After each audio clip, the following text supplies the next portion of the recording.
Hey there, Squirrel Army! How's it going today? Today, we're discussing why it is this strange phenomenon that we all almost fall into once or twice in our playing of this great game of EDH, that we need always that one more mana, just that one more mana.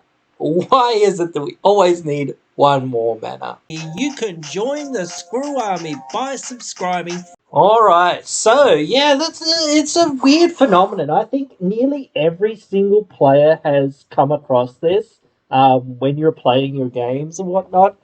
So it's a very universal thing that you've gone, man, if I only had one more mana, if I only had one more mana, I could, do the things and get the stuff going, whatever, all this sort of stuff. So why is this such a big problem? Why does it seem to happen to everyone? Even the people that are playing, more powerfully, you can still whiff very easily and just be like, cool, I didn't get it, and I got it. I did mulligan, and I mulliganed very aggressively, but I just didn't get my mana, and just now sit here and do nothing, because, hey, I don't have my mana, and it's one of those sad things. In this game, you do need those resources, and it does come down to one of those fundamental things about deck building. You need enough mana for your deck to work. I know, I've said this before as well to myself, that it's not fun to play lands. It is not fun to top deck lands, because it's just it's a land. And unless you're in a lands deck, perhaps, or whatever, it's just it's I wish it was something else. Wish it was something more exciting, because once you've got 3 or 4 or 5 lands, you're right, you're fine. You're sitting there going, dude, I don't need any more lands than this. This is great, or whatever it is. I've got 8 or 9 lands. I'm fine. I don't need any more. And same with Mana Rocks. Once you've got, through the few early turns of the game, you're just like, well, I don't need any of these Mana Rocks. These Mana Rocks really aren't going to do me anything right now. So they're just, not going to add anything to my game plan. So it's just one of those things that, late game, obviously, they're always bad. And we've talked about 4 quadrants of Magic a lot, but we always have to refer to this because they're so good early and whatnot that it's just you really want them early to mid-game and whatnot anyway. And even if you do get them late game, they're not that terrible. But, of course, you perhaps would rather see something else, especially when it's land, because even if it's a Mana Rock, well, yeah, sure, it might be worse in some ways, it might be better in some ways, it's kind of ramp, kind of not, I don't know. It's one of those things that eventually you've just got so much mana and just nothing to do with it sometimes, so lands do feel like they're the easiest things to cut in a way because, well, they're not that exciting, they're not really, oh, wow, I got a land, yes, cool. It is like that when you've been starved for lands and whatnot for a while, but it's just for the most part, you're just oh, okay, it's a land, whatever, hopefully I'll draw some, some live action here. So it is one of those core deck building problems that, a lot of people fall into that trap of going, well, I can just cut some lands or whatever, because they're not that exciting or whatever, they're not that interesting, or I always find myself going, wow, I have so many lands and really nothing to do with them. So you fall into that pit trap of, going, well, I can just cut some lands, that's probably fine, I don't need this many lands, and my curve's not that incredibly high, so it's not like I will get super duper that punished. And if I do put in some, cheap mana rocks or mana dorks or whatever, I'm sure to be fine, aren't I? It's just one of those things. So it can be very much like that you can fall into that pit trap. It isn't always that trap, though, but often enough, it's also just not having enough ramp, not having enough good early game ramp, and not having enough consistency in your deck, because if you don't have that enough consistency in your deck to be okay, well, I'll at least draw one of these spells per game, at least, for the most part, or at least odds are that I'll draw one of these ramp spells, in a game, then it's just like that. You're not going to draw them because, or not consistently draw them. Yes, you might draw them here and there, but consistently, you need to consistently be able to hit those mana ramps and those mana sources. And drawing cards is endemic of being able to hit your land drops, of course, as well. But having enough mana to be able to draw cards as well is one of those endemic problems. So it all falls back to the basics and the simple parts of Magic. If you had have drawn another card sooner, then perhaps you would have drawn a land sooner, or you would have drawn a ramp spell sooner. If you had had more mana, then you would have had the ability to ramp into more things, ramp into more card draw, and get further through your deck, get further into your game plan later on down the track. So you will have more mana and have seen more mana throughout the game and whatnot, or seen more ramp throughout the game. So, again, endemic effects of playing, the things that you need to play enough card draw, play enough ramp, play enough lands.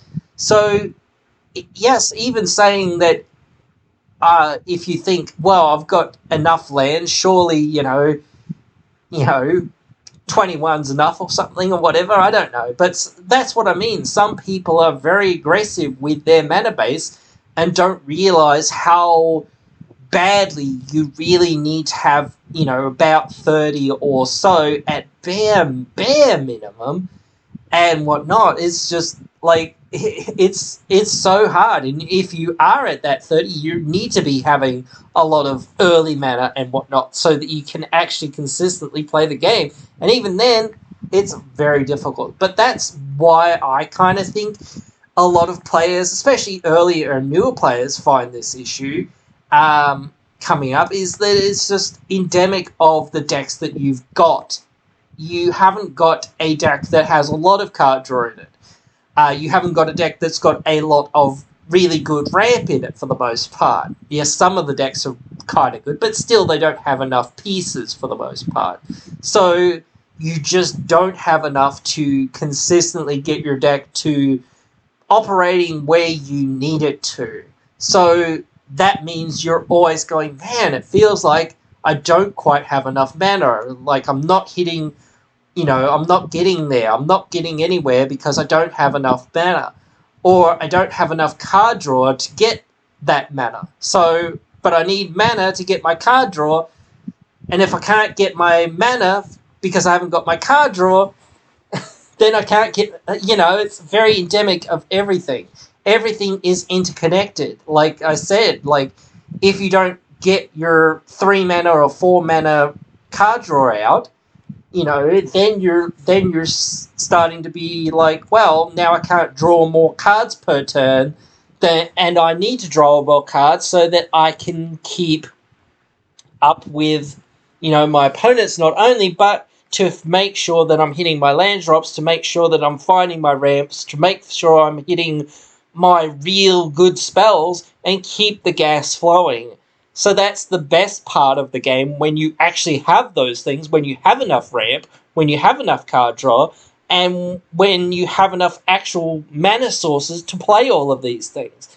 So that is why also mulliganing is super useful. And again, you can just get super unlucky sometimes. It is a random 99 of cards that you're drawing from. So those 99 cards can be in any kind of order, and if it's been shuffled not too well, or if it's, all the lands have sort of clumped together for some reason because perhaps they've gotten a little bit sticky in the heat or whatever it is, then, yeah, again, you can find those issues. But, or maybe the sleeves are just a little bit sticky or tacky or whatever it is. So again, they'll stick together more. So perhaps the lands will stick together more easily than everything else, or the non-lands will, or whatever it is. So therefore, the other cards can't really slip in between them. And again, like, that's why you've really got to choose really good sleeves. It's not to spend money, or, if you like nice artwork, yeah, sure, of course, you can get the ones that have nice artwork. I tend to. But again, you don't have to. But again, you do need to get decent sleeves, and that's why people talk about, why you need decent sleeves, because you can't go around and go, well, my sleeves suck and I can't shuffle them.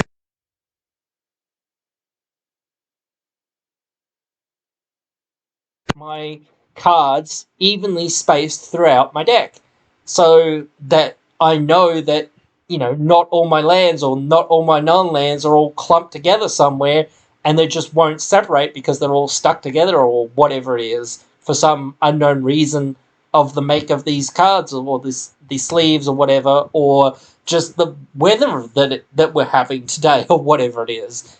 So that's one of those important parts of it. But again, oftentimes it just does come down to poor luck and poor deck building for the most part. Like again, I get so unlucky a lot of times, despite my deck, well, some of my decks being fairly good, and it's just well, wow, I'm just getting super unlucky. Either one time and in the same deck, I will preface this by saying that I'll be absolutely flooded and have nothing but lands, and another time playing the deck, I will have nothing but basically non-lands, but one or two, maybe three lands.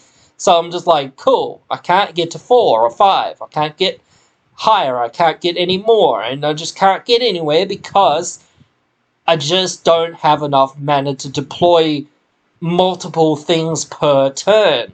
So I'm just stuck plodding along, and everyone else is just off to the races, and I'm just sitting there going, okay, well, I'm out of this game unless I find a Wrath, or unless I find 3 lands that I can somehow play to get right back in this game straight away somehow, which isn't really going to happen. But again, if it does happen, well, I might be back in this game, but again, it's just not going to happen.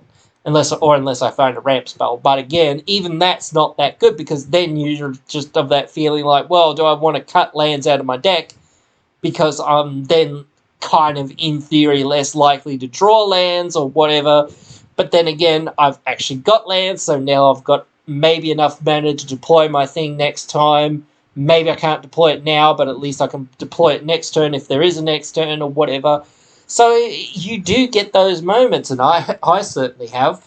So it's a very universal thing that we all face, and having one more mana sometimes does make that huge difference between, wow, I'm having a good time and actually being able to play my deck, and that's usually all I want to do in these games. If I win, I'm always trying to win, but if I win, that's an absolute bonus. But if I get to play the game, that's where I want to be at. I don't really care, one way or the another, if I'm actually getting to be able to be cool, I can actually play this game, and I've got enough resources to try to be a part of this game and be in the mix, and I'm not just sitting there going, wow, this is sadness. Please let me out of this game, or whatever, or whatnot.